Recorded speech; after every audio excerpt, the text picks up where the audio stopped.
नमस्कार दोस्तों, राजनीति गलियारों में हलचलें तेज हो गई है। हलचलें तेज होने का कारण यह है कि चुनाव आयोग के द्वारा 5 राज्यों में चुनाव का घोषणा कर दिया गया है। ये जो चुनाव है वो 2024 के मद्देनजर एक अग्नि परीक्षा के रूप में प्रधानमंत्री मोदी जी के लिए भी होगा और इंडिया अलायंस के लिए भी होगा।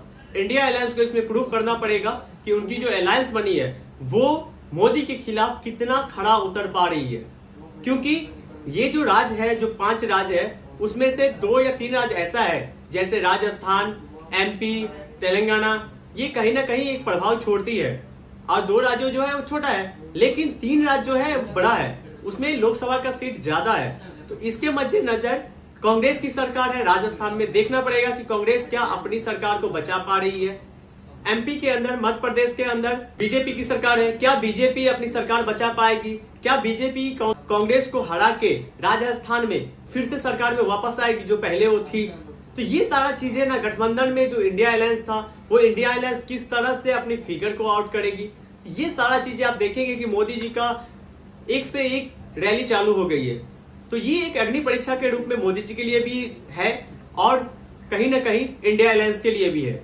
आपको मैं बता दूं, जो चुनाव की जो घोषणा की गई है उसका तारीख का मैं बात करूं, मध्य प्रदेश में 17 नवंबर को, राजस्थान में 13 नवंबर को, छत्तीसगढ़ में 7 नवंबर को, 7 नवंबर और 16 नवंबर, तेलंगाना में 30 नवंबर और मिजोरम में 7 नवंबर। तो ये है, और इस टोटल जो 5 राज्य है उसकी जो चुनाव की जो गणना है, जो रिजल्ट है वो 3 दिसंबर को आएगा। इस 3 दिसंबर को गणना होने के बाद सभी पार्टी, जो पार्टी है वो 2014 के लिए अपनी रणनीति को लेके सामने आएंगे। यदि यहाँ पे इंडिया अलायंस ताकतवर होती है तो कहीं ना कहीं मोदी जी के लिए एक क्वेश्चन मार्क आएगा कि क्या मोदी जी 2024 का इलेक्शन जीत पाएंगे। यदि यहाँ पे बीजेपी एक बड़ी पार्टी के रूप में बन के आती है, बीजेपी राजस्थान में भी सरकार बना लेती है, एमपी में फिर से सरकार बना लेती है, कहीं ना कहीं जो तेलंगाना है, मिजोरम है, उसमें सीट अपने बढ़ा पाती है, तो कहीं ना कहीं 2024 के लिए जो दावेदारी है, और इस बार तो जेपी नड्डा और अमित शाह का जो घोषणा है कि 400 प्लस हम जाएंगे, वो कहीं ना कहीं सफल होते दिखेगा। ठीक है, लेकिन कितनी तैयारी किसकी है वो इस मैदान में दिखेगा। इस बार जो तैयारी है वो कहीं ना कहीं इंडिया अलायंस अपने पूरे पावर झोंक रही है। राहुल गांधी अपना पूरा पावर झोंक रहे हैं।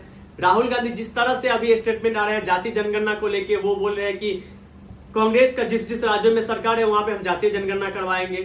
तो ये सारी चीजें अभी फैक्टर आएगा हमारे पास, और उसी में बीजेपी अपना जो है राम मंदिर, बहुत सारा जो योजना है उसको लेके चुनाव में उतरी है।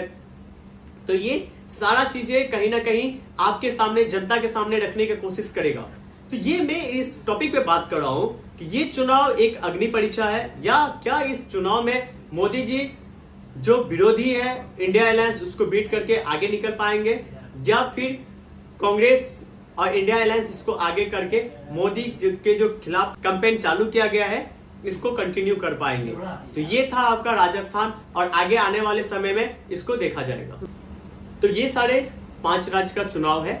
इस चुनाव में आपको इंपॉर्टेंट चीजें देखने के लिए मिलेगा, और इससे कहीं ना कहीं राजनीति गलियारों में और राजनीति में एक नया मोड़ आएगा इस रिजल्ट के बाद।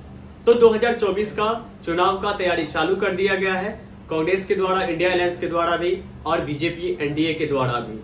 अब मैं इससे रिलेटेड जो भी कैंपेन होगा, जो भी कुछ इशू आएगा, उससे रिलेटेड आपको मैं समझाने का कोशिश करूंगा और बताने का कोशिश करूंगा। इसके लिए हमारी वीडियो पे बने रहे और हमें सब्सक्राइब करें, हमारी वीडियो को लाइक करें और ज्यादा से ज्यादा लोग को शेयर करें। धन्यवाद।